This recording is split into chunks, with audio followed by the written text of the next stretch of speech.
Okey, apa komen tuan tentang harga emas sekarang? Patut beli ke tak patut beli? Patut simpan ke tak patut simpan? Baik, okey, sekarang saya terangkan.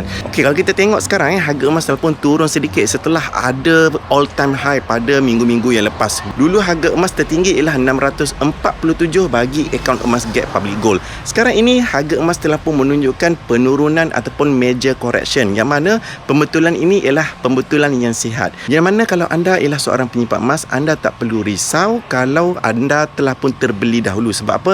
Ini bukanlah menunjukkan bahawa harga emas telah pun jatuh harganya, tetapi ia adalah correction sahaja, di mana dia akan maintain sahaja macam ni sehinggalah ada isu-isu yang terbaru yang akan menjatuhkan lagi harga emas ataupun akan menaikkan lagi harga emas. Tetapi apa pula maksudnya bagi orang yang baru nak mula simpan emas? Sekarang ialah waktu yang baik. Sebab apa? Anda boleh grab harga ini, yang mana dalam jangka masa panjang harga emas confirm akan naik juga. Jadi kalau anda ada lebihan wang yang tak nak digunakan dalam tempoh 2 tahun dan ke atas, jangan malu-malu dan juga jangan ragu-ragu untuk tukarkan sedikit menjadi simpanan emas. Anda boleh mula dengan serendah 100 dengan simpan dalam akaun emas Get Public Gold, ataupun kalau anda ada bajet, boleh sahaja anda grab terus 1 dinar seperti yang ada dalam tangan saya ini untuk anda simpan dan dijadikan sebagai insurans kekayaan. Macam mana anda memula? Boleh tengok saja video di profil saya tentang 5 langkah mudah untuk mulakan simpanan emas dengan Public Gold.